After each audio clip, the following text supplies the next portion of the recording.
Hello and welcome to another episode of This Week in Cleantech. It's a roundup of the week's biggest stories you need to know in climate and clean energy in 15 minutes or less. Today is Friday, May 17th, 2024.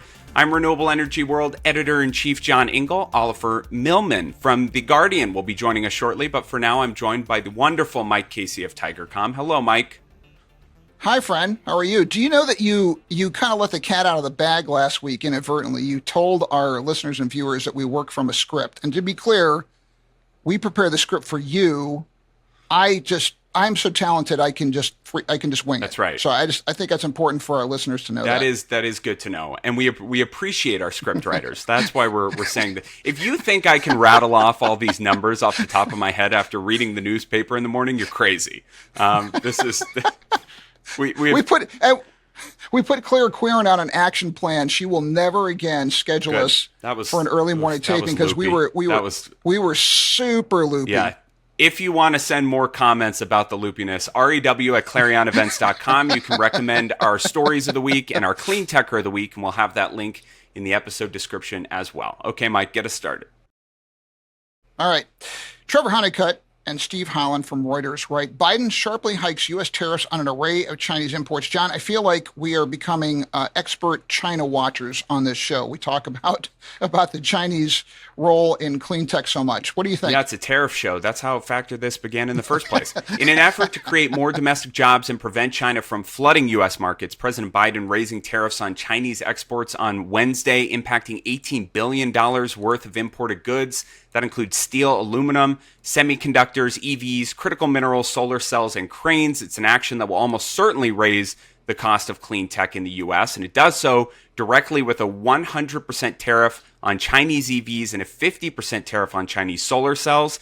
It also targets steel, aluminum, and critical minerals, which are important components for wind, solar, batteries, and EVs. And yesterday, the administration went further, ending a tariff exemption for bifacial solar panels and ending a delay on tariffs for solar coming from Cambodia, Malaysia, Thailand, and Vietnam. This is a big one. Yeah. Biden has struggled to convince voters that his economic policies have been successful.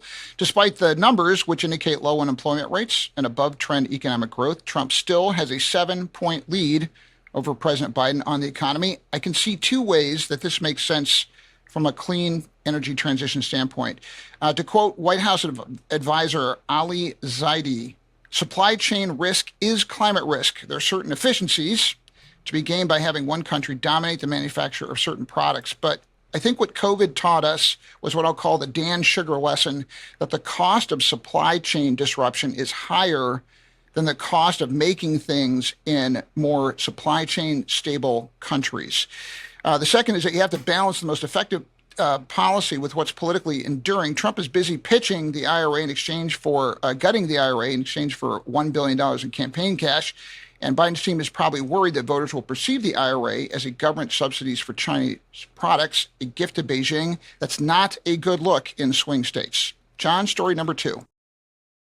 All right, this was a big one this week. Zach Bright from E&E News writing, FERC shakes up power industry with landmark grid rule. Mike, what'd you think? Yeah. On previous episodes, we've discussed that the slow transmission build-out is one of the top barriers to the clean energy transition. By 2030, the U.S. could lose out on 80% of the pollution reduction potential of the IRA if transmission construction stays at its current snail's pace. So on Monday, federal regulators pressed the accelerator pedal by directing U.S. grid operators to start planning more transmission lines. And the grid planners and transmission owners now must look 20 years ahead to determine the best decision for transmission build-out and upgrades. FERC also passed a separate guideline which allows them to grant permits for power lines when states don't act first.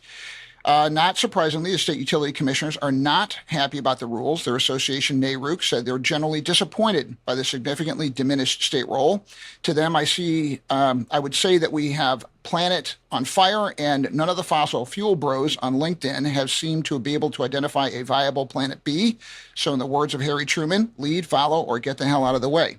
John, what do you think of this piece? Okay, big deals from FERC this week, but need to acknowledge there's a lot of work that needs to be done, and this doesn't replace the need for transmission reform at the congressional level. So we do still need to keep our eyes on the prize here.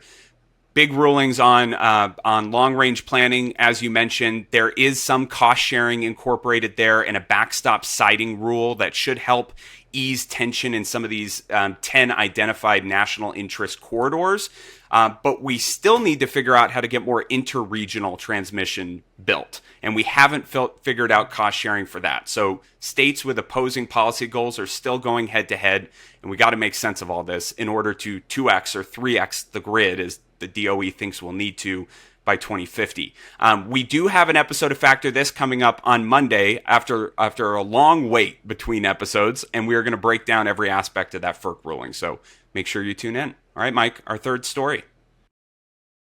Our third story is from the Washington Post. Josh Dawsey and Maxine Joslow, who recently had on the show, what Trump promised oil CEOs as he asked them to steer $1 billion to his campaign. Hat tip to Solar Wake Up and Jan Brandt for including the story in his news roundup. John, what'd you think?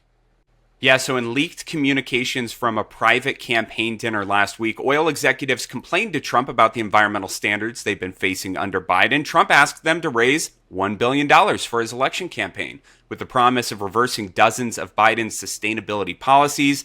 The U.S. is producing more oil than any other country ever has, and a second Trump term would likely increase that production with new offshore drilling, quicker permits, and other related regulations, or relaxed regulations, rather, according to the former president. He said on the first day of his second term in office, he would end Biden's freeze on liquefied natural gas exports. Mike. So influence peddling is the glass of mature industries break when they lose in the marketplace. Here you have a group of wealthy polluters who have never produced more of their product than they are now. They're still man-whining about their plight. And our version of Hugo Chavez responds by offering to relieve this whining for a mere $1 billion in campaign cash. I think this is the type of legalized corruption that blocks policy progress on a range of fronts. We should note that Trump and his administration wiped out over 125 environmental standards over the span of 4 years. One can only imagine more from someone who thinks he knows more about the climate scientists, about the climatology, and has pronounced the whole climate crisis as a hoax. John, what's our fourth story? This one's from Energy News Network, titled, As Ohio Clamps Down on Clean Energy, Recent Changes Make It Easier to Force Landowners to Allow Oil and Gas Drilling. Mike, what's going on in Ohio? Oh boy. Cleantechers, if you have listened to us on this show, you are aware of the fossil fuel lobby's $61 million bribery scandal in Ohio. This is the largest utilities corruption scandal in the history of the country, and is the largest corruption scandal ever in Ohio history, which is saying something. So, in the wake of indictments, prison sentences, political embarrassment, and even 2 suicides, you might have thought that the fracking lobby would have learned to behave itself a little bit better. If you did, you would be wrong. In the you can't make this stuff up category, the fracking lobby in Ohio is not only telling farmers that it cannot put renewable energy on their land effectively to stabilize farm incomes, it now wants to take a step further. It wants to aggressively fine landowners who will not accept fracking rigs on their land. For the fracking lobby, this cute term for this practice is utilization. But the only thing that's utilized here is maxing out the hypocrisy meter in Ohio standards. That's saying something. So either you respect private property rights or you don't. One has to ask, where is Yellowstone's Rip Wheeler when you need him? Well, John, what do you think? Well covered, Mike. I think I'm going to leave all Ohio stories to you, whether it's fraud involving nuclear projects or fracking. We'll cut it there and bring on our guest. Guest this week, Mike, is Oliver Milman of The Guardian, who wrote Magical Thinking, Hopes for Sustainable Jet Fuel Not Realistic, Report Finds. Oliver, great to see you. Thanks for coming on. Thanks for having me. Good to see you. We switched order here in bringing on our guests, so I'll do the Mike Casey line of, if someone hasn't read this story, what do you think is the biggest takeaway? So essentially, this is a report looking at the promise of sustainable aviation fuels, which have been hyped up by the airline industry. They've been lavished with various subsidies by governments, both here in the US and overseas, as a replacement for jet fuel, which is one of the most kind of polluting, heavily used fuels there is. They're used to power commercial airliners. And essentially, the report finds that this promise is pretty much made on sand. There's no kind of scalable alternative to to traditional polluting jet fuel right now. Without huge subsidies, is going to get nowhere near cutting pollution from aircraft. And essentially, the airline industry is going to miss all of its various climate goals to kind of zero out pollution by 2050 based on current trajectories. It's just nowhere near meeting the promises that have been set for it. Oliver, one thing I've been struck by over the years hearing about sustainable aviation fuel is the question of how big a deal is aviation in global carbon pollution. What I have heard over and over again is it's heavy industries with big stationary high energy demand facilities like cement and aluminum and steel production. That's really where we ought to be focusing our climate reduction efforts as much as possible. Is that wrong, or is aviation, with its continued growth, becoming more and more is it claiming a bigger share of total global carbon pollution? Yeah, that's a good question. Certainly in the kind of hard to abate bucket, alongside making kind of concrete and steel and so on, that there's not an easy, obvious solution to the current status quo. If you look at just the pure numbers, flying accounts for about 2% of global emissions, which doesn't seem a lot. But when you kind of look at it from a kind of equity standpoint, it's the world's wealthy that are predominantly flying. There's many people in the world that would have never set foot on a plane, certainly don't take regular flights. So it's something that the wealthy nations of the world should really be getting a handle on.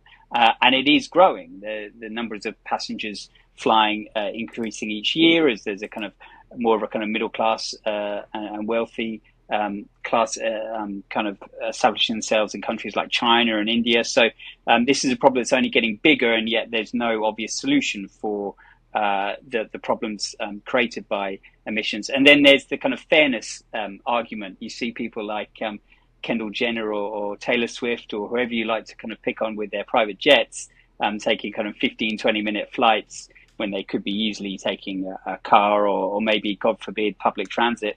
And people get upset about this. It feels like it's an unfair burden on the world that's completely unnecessary at a time when we need to kind of radically reduce emissions and get to net zero. Last question. Well, but where would the reality show about the Kardashians be if they were on the bus? That'd be kind of interesting, actually. Yeah, it might be better. I'd watch it. Well, I was starting to say last question. That is not the last question, Oliver. So don't leave us on a Kardashian question from Mike Casey. I do want to unpack the why a little bit more here. So what is the reason this can't scale? Obviously it's too expensive, but is there a piece or a stage along the way that is causing the biggest issues and the reason we can't make this a more significant piece of the puzzle? Sure. So there's several barriers. The cost is mainly the land use. So a lot of these sustainable aviation fuels are made from kind of biomass or corn, ethanol, and that requires many millions more acres of corn production just to fuel aircraft, which is obviously a big undertaking. Jet fuel, as it is now, it's light, it's very efficient at what it does. There's not an easy substitute for it. Unlike cars, you can put a battery in a car and it doesn't really matter if it makes the car a lot heavier, that's fine. Obviously, if you make a plane a lot heavier, it cannot take off. So there's not really an obvious kind of solution there. Hydrogen has been cited as a potential alternative too, but that is also costly. There's kind of issues around how you produce the hydrogen. Same as sustainable aviation fuels, you might be creating more emissions in creating it than you do in the actual production of it that you're saving. So there are those issues. I did speak to the head of the Center of Sustainable Aviation at the University of Illinois, and I was expecting him to kind of fiercely defend the industry, and he kind of admitted we're in the dark ages of this. The industry just isn't there compared to other industries. He did point out it's harder for the airline industry compared to other industries, but they're late to the game on this, and they're well behind in coming up with any kind of feasible solution. John, we're about out of time. I think we need to go to our Cleantecher of the Week. Yeah, that's right. This week's Cleantecher of the Week is Paul Karp, independent climate consultant for his recently launched Carpe Diem Climate Consulting. After spending 2 years at EVgo, Paul is now helping clients in the climate space with business development, go-to-market strategy, strategic partnerships, technology deployment, and more. So congratulations to Paul. All right. We want to thank our wonderful producer, Brian Mendez, and Claire Quirin and Alex Peterson for gathering these stories, and for Claire Quirin not scheduling us in the morning to tape. Thank you, Claire. Maybe she needs to do that again. I feel like we may have lost that pep in the step that, by nearly the end of the week, it's mid-afternoon, you're getting sleepy. I'm totally peppy. All right. I am so peppy. All right, we're gonna wrap this thing. Thank you to Oliver Milman for joining us this week on This Week in Cleantech. Please subscribe, give us feedback, share those story recommendations, and check out Factor This on Monday. All right, Mike, I'll see you next time. See you, my friend. Take care.